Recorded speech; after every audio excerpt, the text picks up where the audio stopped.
jooji inaad arrimaha naftaada ku samayso. inaad si xun wax uga sheegto. haddii lagu weydiiyo sida uu xaalkaagu yahay adiga oo rajeynaya in lagu damqado, ha oranin hadal xun oo naftaada dhaawac qarsoon oo aan soo degdegayn u yeelaya. dhaliisha kugu aadan ee adiga kaa timaada marnaba kuuma wanaagsana. inaad isku dhiriiriso nafta dadka kale. adiga ayaa tahay, cid kale waxba kaama gelin. taada ku dadaal, wax walbana samee si aad u horumarto. inaad dadka kale isku dhiriirisaa waxaan dib u dhac ahayn kuuma keenayso. ciqaab ismarsiin. dad baa dhaha isciqaab haddii aad arrin xun samayso, waana wax lagu qoslo oo ma jiraan wax istaahila inaad isciqaabto. wixii alle aad ka gasho oo dembi ah ka toobadkeen. wixii aad dadka ka gashana cafis weydiiso. wixii aad naftaada kula kacdana jooji haddii aad joogtaynayso, dabadeedna ka taxadar in aad mar kale samayso.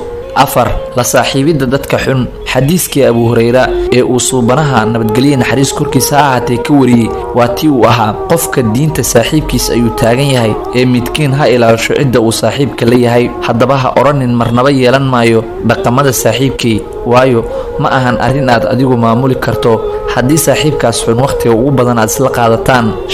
ka yeelidda cabsida inay ku maamusho. mar haddii ay cabsidu wadnahaaga degto, way adag tahay inay kaa baxdaa. heerarkeeduna way isbedelaan oo waxa ay gaartaa ugu dambayn in baqdintaas aad u hoggaansanto, noloshaaduna ay cabsidaas ku go'doonto. isla weynida iyo yasidda dadka kale. adiga candhuufta ka abuurmay haddii istaagtaag iyo yasid ay indhahaaga tuuraan, wallay ka tahay inaadan hormarayn. waxaad gaaraysaa heer aad moodo in dadka oo idil aad ka sarrayso, adiga oo ay aqoontaadu eber tahay. markaasna way adkaan doontaa inaad noqoto qof aqoon leh. isku-odoominta iyo inaad dadka ka dheeraato. marka laga yimaado inaad xanuun nafsi ah cidlada laga qaado, qofku marka uu bulshada ku dhex jiro ayuu horumarkiisu baaxad weyn leeyahay. mar haddii aad qol isku xirtaa, waxaad isku xukuntay inaad asaagaa ka harto. horumarinta farxadgelinta dadka. horaa loo yidhi tiisa daryeela tu kala ku dara. haddaba adiga oo murugo dhan walbaahi kaa soo hareeraysay, ma sax baa inaad farxadda dadka xoogga saarto? sax, waa wax wanaagsan dadka aad jeceshahay inaad had iyo jeer farxad geliso, balse ma ahan in mar walba tooda aad taada ka hormariso.